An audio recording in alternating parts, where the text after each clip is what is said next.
Hello दोस्तों, आप सभी का आरवी क्लासेज जोधपुर के यूट्यूब चैनल पर बहुत बहुत स्वागत। आज हम फिर से आपके सामने एक करंट की और क्लास लेके आ गए हैं। पिछली क्लास में 2 दिन हो गए, मैंने कहा ही था कि पिछली क्लास में आपको बताया था कि हर 1-2 दिन या ज़्यादा से ज़्यादा 3 दिन के पश्चात आपके सामने करंट अफेयर्स की क्लास लाऊंगा। आज फिर से कुछ सुजस की नई खबरों को आपके सामने रखने का प्रयास करूंगा जो पिछले 2 दिनों में घटित हुई है और जो आपके एग्ज़ाम के पॉइंट ऑफ व्यू से बहुत इम्पोर्टेंट साबित हो सकती है। तो आज का सेशन स्टार्ट करते हैं। देखते हैं कुछ नया जो आपके एग्ज़ाम में आने की 100% पॉसिबिलिटी रखते हैं। तो देखो शुरू करते हैं आज का सेशन। अपने दोस्तों के साथ जरूर शेयर ज़रूर करिएगा। तो पहली खबर है जो है संशोधित पीकेसी लिंक परियोजना। डूंगरी बांध बनाने से मिलेगा सिंचाई के लिए जल।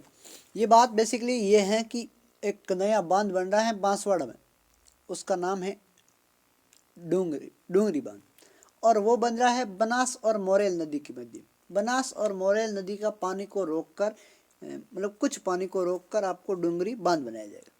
इस परियोजना के तहत 2,51,000 हेक्टर सिंचाई की सुविधा होगी। लगभग 2,51,000 हेक्टर सिंचाई उपलब्ध होगी। आगे देखते हैं हम। डूंगरी बांध आपको पता है बांसवाड़ा में बनाएगा, जिसमें 2,51,000 हेक्टर और साथ ही 1,52,000 हेक्टर की सिंचाई पुनर्स्थापित होगी। जो सिंचाई पहले 2,51,000 तो नई सिंचाई स्टार्ट होगी और 1,52,000 जो पहले सिंचाई बंद हो चुकी थी, जहाँ पर पानी की कमी की वजह से सिंचाई को रोका गया था, लेकिन अब से पुनः स्टार्ट हो जाएगी। और ये सवाई माधोपुर और करौली जिले में की 1,25,000 हेक्टर भूमि को मिलेगी। मुख्य रूप से आपको पूछ लिया जाए कि जो डूंगरी बांध से कौन से जिले लाभान्वित होंगे, तो वो करौली और सवाई माधोपुर जिले होंगे। और आपको हेक्टर वगैरह तो वैसे चांस नहीं है पूछने की, और ये पूछा जा सकता है कि किन 2 नदियों के मध्य बन रहा है, तो वह बनास और मोरेल नदी के मध्य बन रहा है। तो आज की ये चीज़ को आप ज़रूर याद रखिएगा। आगामी एग्ज़ाम में ये प्रश्न पूछा जा सकता है, इसकी 100% पॉसिबिलिटी है। डूंगरी बांध, बांसवाड़ा, बनास और मोरेल नदी, सवाई माधोपुर और करौली जिला, ये होंगे लाभान्वित। आगे की खबर देखते हैं। आगे क्या है आपको पता है, पिछले महीने क्लास में बताया था कि हमारा खेलो यूनिवर्सिटी गेम होगा। खेलो यूनिवर्सिटी गेम अभी स्टार्ट हो चुका है और उसके बारे में एक बार आपको दोहरा देते हैं, और जिससे आपको याददाश्त ये 1000% इसमें से एक क्वेश्चन आगामी एग्जाम में 100% पूछा जाएगा। और देखते हैं इनका मेजबान राज्य, अगर मेजबान राज्य की बात करें तो खेलो इंडिया यूनिवर्सिटी गेम्स 2025 राजस्थान में पहली बार आयोजित हो रहा है। और आपको मैंने पिछली क्लास में बताया था कि ये प्रश्न चतुर्थ श्रेणी एग्जाम में 20 सितंबर को आया था। और संस्करण है पांचवा संस्करण, मतलब 5वीं बार ये हो रहा है और राजस्थान में पहली बार। आयोजन 24 नवंबर से 5 दिसंबर, लगभग 10-11 दिन चलेगा। और इसका शुभंकर है वो है खम्मा घड़ी। क्या है शुभंकर? खम्मा घड़ी। खम्मा और घड़ी, घड़ी एक ऊंट का नाम है। और प्रतीक है मेहमान नवाजी, धैर्य, सांस और गौरव। एंथम पधारो म्हारे देश, जीतो सारा हिंदुस्तान। और इसका गायक कलाकार स्वरूप खान। ये आपको ज़्यादा याद रखना नहीं। मेजबान शहर 7 संभागों के आपके नाम याद रखना है। मेजबान शहर जयपुर, उदयपुर, जोधपुर, कोटा, अजमेर, भरतपुर, बीकानेर। खेल 24 प्रकार के खेल होंगे, 23 पदक होंगे, 1 प्रदर्शन होगा।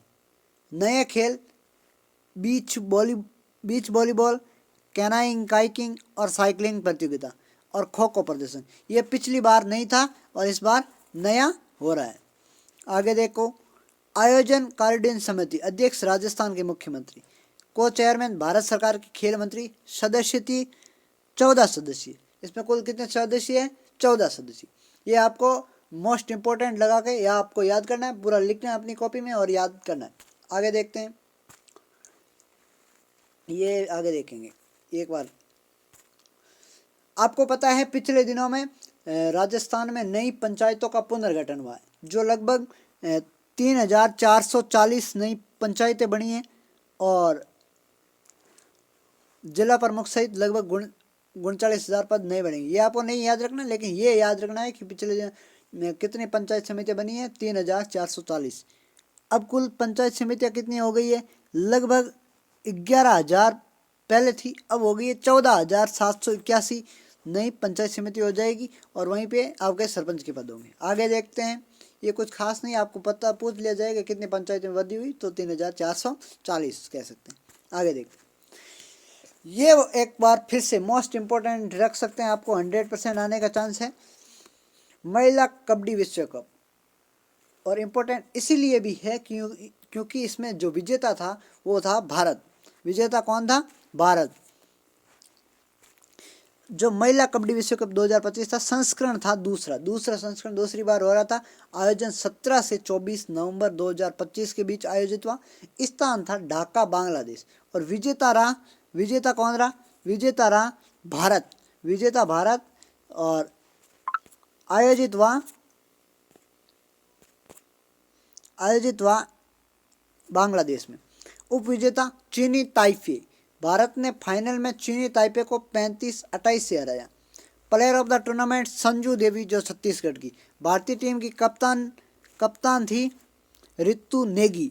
भारतीय टीम की कप्तान कौन, रितु नेगी। भारत ने खिताब पहली बार 2012 में ईरान को हराकर जीता था। भारत ने ग्रुप चरण में सभी 4 मैच जीत हासिल कर सेमीफाइनल में ईरान को 33-21 से हराकर फाइनल में प्रवेश। महिला कबड्डी विश्व कप में 11 देशों में भाग लिया। अब इससे कई प्रश्न पूछे जा सकते हैं। अब ऐसा नहीं है कि सीधा पूछ लिया जाए महिला विश्व कप 2025 फाइनल किसने जीता। विभिन्न प्रकार के प्रश्न पूछे जा सकते हैं। आपको प्रश्न ये पूछा जा सकता है कि भारत के मतलब सेमीफाइनल में कौन था, ईरान। इसमें कुल कितने देश थे, ये कब आयोजित हुआ, ये किस देश में आयोजित हुआ, उपविजेता कौन रहा, विजेता कौन रहा, प्लेयर ऑफ द टूर्नामेंट। विभिन्न प्रकार के प्रश्न पूछे जा सकते हैं। इसीलिए प्रत्येक चीज़ को आपको गौर से पढ़ना है और प्रत्येक चीज़ को ध्यान लगा के पढ़ना है। और आपको हो सके तो नोट्स जरूर बनाएं, बाकी आपकी मर्जी। आगे देखते हैं, ये अखिल भारतीय विद्युत फुटबॉल प्रतियोगिता, एक नई प्रतियोगिता है अखिल भारतीय विद्युत फुटबॉल प्रतियोगिता, जो राजस्थान ने फुटबॉल टीम में एमपी पावर को हराया और कांस्य पदक जीता। पंजाब के पटियाला में 19 नवंबर से 21 नवंबर तक आयोजित की गई 47वीं अखिल भारतीय विद्युत फुटबॉल प्रतियोगिता 2025-26 राजस्थान टीम का शानदार प्रदर्शन करते हुए एमपी पावर को हराकर कांस्य पदक जीता। ये आपको बाकी ज़्यादा इम्पोर्टेंट नहीं है, लेकिन फिर भी आप देख सकते हैं। आगे देखते हैं, 2 चीज़ें हैं। बैलों से खेती एवं लघु सीमांत किसानों को प्रतिवर्ष, जो बैलों से अभी तक खेती करते हैं उन किसानों को, जो लघु और सीमांत किसान हैं, उनको 30,000 रुपये की आर्थिक सहायता राजस्थान सरकार देगी।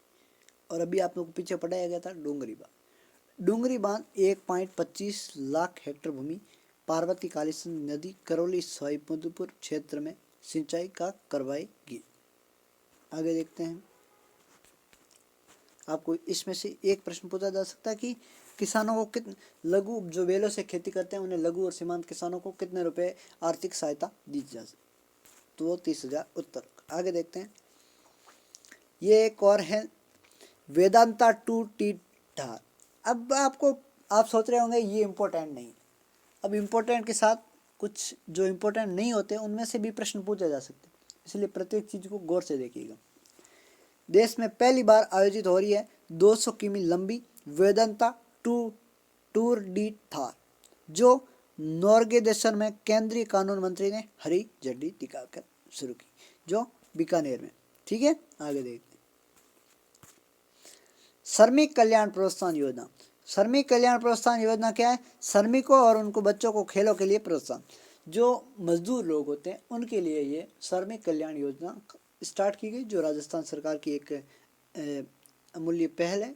इससे जो अंतर्राष्ट्रीय प्रतियोगिता में, जो अंतर्राष्ट्रीय लेवल की जो प्रतियोगिता हुई, उसमें अगर कोई बच्चा भाग लेता है तो उन्हें 2 लाख रुपए की प्रोत्साहन राशि दी जाती है, सिर्फ भाग लेने में। अगर कोई वहाँ पर स्वर्ण पदक जीत जाता है तो 11 लाख रुपए की आर्थिक सहायता देंगे, और अगर कोई बच्चा रजत पदक जीतता है तो वहाँ 8 लाख रुपए की आर्थिक सहायता, और कांस्य पदक जीता तो 5 लाख रुपए का प्रोत्साहन दिया जाए। ये प्रोत्साहन राजस्थान सरकार देगी श्रमिक कल्याण योजना के तहत। अब आपको पूछ लिया जाए श्रमिक कल्याण योजना में जो बच्चा अंतर्राष्ट्रीय स्तर पर अगर रजत पदक जीत जाए तो उन्हें कितने रुपए का अनुदान या प्रोत्साहन मिलेगा, तो आपका उत्तर होना चाहिए 8 लाख। इसीलिए प्रत्येक चीज़ को गौर से पढ़िए, गौर से देखिए। अगली और आज की अंतिम खबर के ऊपर हम गौर करते हैं। बांसवाड़ा में प्रदेश की पहली एकमात्र बेशकीमती ग्रेफाइट बेल्ट की खोज। अगर आपको अब प्रश्न पूछ लिया जाए कि जो ग्रेफाइट बेल्ट की हाल ही में कहाँ पर खान या बेल्ट खोज हुई, तो वो उत्तर होगा बांसवाड़ा। इसीलिए प्रत्येक चीज़ को ध्यान से दीजिए, जिससे क्या है, बांसवाड़ा में ग्रेफाइट की उपलब्धता बढ़ी। संपूर्ण राजस्थान में एक और खनिज मिल गया। आपको पता ही है राजस्थान को पहले से ही खनिजों को अजैबघर कहते हैं। और ये था आज का जो मेन करंट। बाकी हम जैसे जैसे आगे आगे जो जो चीज़ें होंगी, अब उन प्रत्येक चीज़ों के अनुसार करंट करवाते रहेंगे। और इन करंट की क्लास को आप पूरा ध्यान से पढ़िएगा, और आप अगर ज़रूरी समझे तो नोट्स भी बना लेना, मेरा मानो तो। और बाकी यही थे आज के जो मोस्ट इम्पोर्टेंट चीज़ें, जैसे जैसे आगे होगी वो ज़रूर आगे बताएं। तो अगर जानकारी अच्छी लगे, अगर कुछ भी आपको पढ़ने लायक लगे इसमें से, तो इस चैनल को सब्सक्राइब जरूर करें, लाइक और अपने दोस्तों को शेयर जरूर करें। धन्यवाद। आज के सेशन में बस इतना ही।